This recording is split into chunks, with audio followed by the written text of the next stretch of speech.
Funny video. Excuse me. Hello and welcome to your yoga advent calendar. Here you see some canine breeches, dogs. They invented yoga basically. That's why we name all the poses after. Wait, get a bit. No, intrinsically animals do stretches that humans don't really do, but we've copied them. They do for themselves, as Sam is doing right now, after a dog, with a yawn. And they just know to do these stretches for their body to be in a perfect equilibrium. And after about 120 years, we have moved into a point in life where we're doing only 1% of the government guidelines of the World Health Organization guidelines of how much activity we should be doing. So we used to do 100% because our jobs were very much not reliant on computers and machinery, and we did everything by hand and ourselves. And now a lot of this stuff has been taken over by computers, Skynet, Matrix, yeah, the Terminator and all that was right.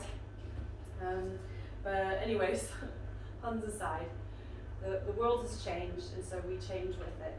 And so we need to search for activity. We need to do stuff for ourselves and actually put ourselves in the position that used to be very natural and is now more a synthetic kind of way of living. And not synthetic, but just things have changed. Yeah. Now we have brilliant things like penicillin and machinery that can do operations for us, and lots of shiny new things that help us in our way of life and improve our way of living. So at the same time, where sometimes with this modern stream of consciousness comes the responsibility of maybe looking after ourselves a bit more physically and really taking the time for ourselves, there's also this thing where we have to just appreciate that there's a lot of things around that are really great that come with modern technology and all that stuff. Cool. So yoga has been around for about 5,000 years, or so they say, and asana practice, the postural practice that we do with the breathing and the movements combined, has only been around for just about nearly 200 years, maybe less than that, probably around 120 years, and it's actually quite young. And the stuff that we say is actually 5,000 years old in yoga is the chanting and the fire ceremonies. So back in the days, they said yoga is 5,000 years old. They used to sit around a fire and meditate and throw things into the fire to start fresh. And these would be mythical traditions or mythical kind of things that you do. Throwing away the old and inviting in the new. And prayer or song or singing and chanting has been around for 5,000 years, so making a sound. And so today we're going to make some sound. And the sound is really primal. There is this thing called the Big Bang. Yeah? And the idea is that from a single point in the universe, there's this Big Bang, which could be soundless, very soundless, lots of sound, and it then starts to explode outwards, and through all these vibrations from this Big Bang, we get all these different creations, including mankind and everything that we see and perceive as our reality on this earth and in the cosmos. And so Om, the sound Om, is kind of like the primordial Big Bang in yoga. It's the first sound. It's the Om.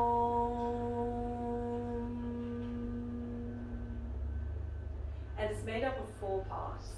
And the first part is A, and it stands for the god or deity of creation, Brahma. And then the second one is M.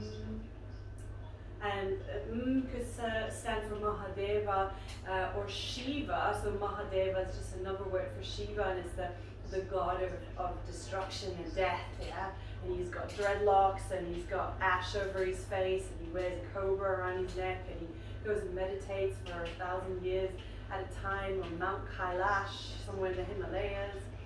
Yeah, that's Shiva for you. He's radical. And Brahma's got 4 faces for north, west, east, and south. And then you have the oh yeah, we did the that's at the end, but the one in the middle is the AUM. And if you say AUM, AUM, AUM really fast, AUM, AUM, AUM, AUM, AUM, AUM, AUM, AUM, it soon enough makes OM. Yeah, so we kind of swallow the middle. And the U is for Vishnu. Vishnu. And Vishnu is the god of glue, of sustenance. He keeps everything together. Yeah, the deity that keeps everything stuck together. And Vishnu, one of his reincarnations is Krishna, and kind of like the Hindu Jesus, Krishna. And he just keeps everything together. Yeah. Vishnu, he rides on a big eagle called Garudasana, or Garuda. Garudasana is the yoga pose. And so we've got creation, destruction, and the glue that holds everything together. And these 3 elements make up the kind of the universe as we know it. But there's a 4th component, and it's often not mentioned, and it's because it's silent. Yeah, it's the silence at the end. And you notice when you're on a phone call to someone, you know that if you're talking all the time, you're never going to hear what they say, right? Yeah, I know this because sometimes I'm a blabbermouth, and then when I'm quiet, I'll hear what is said on the other end, what my friend's saying, or my parents are saying, or a family member. And so the silence is to listen. Yeah? We send out a message out into the universe, and then we listen what comes back.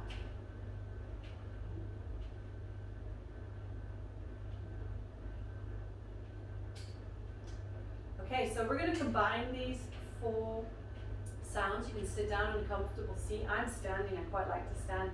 And then take 3 deep breaths in for your nose and out for your mouth.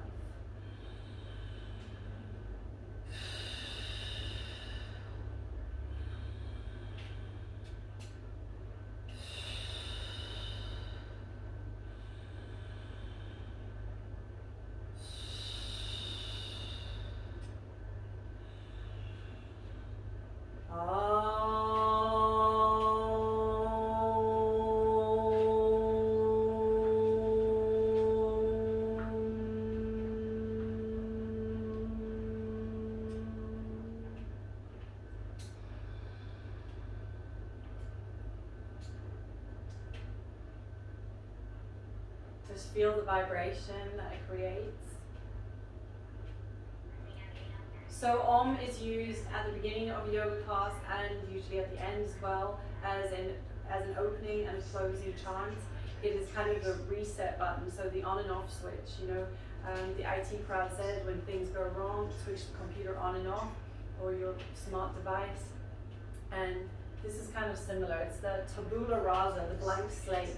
So when we come to the mat, and whatever's happened in our day, whatever's going through our mind, whatever chores or troubles we may have, we kind of wipe it clean. Like those kitty, Blei drawing things, I'm thinking in Germany now, the lead drawing boards that you can kind of erase what you've written on, and you erase it and write something new. Just think of it as like that, kids drawing that lead drawing board, and you've written something, there's lots of thoughts going through your head, I gotta get this email done and that and this, and you're just gonna wipe it clean and come to yourself and do your yoga practice. Because no matter what your head is going through a dialogue, I need to get this done before I can actually, you're on your yoga mat, you're practicing yoga now.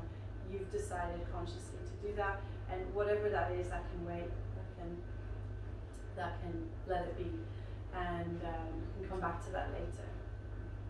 And so the blank slate, we do the Om, we open up, and then we're in what is a little bit like a trance, or even like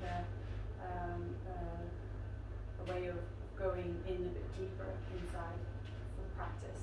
And then what follows could be sadhana, which can be meditation, it can be some more chanting, it could be chanting and moving meditation, going through a vinyasa flow of choice. And then we end with the Om at the end as well. But we're going to do one more chant today. And this is a lovely one to do just for all around peace on earth for everyone and every living being and creature and anything that has a molecule in it on this planet. And it's Loka Samasta Sukhino Bhavantu.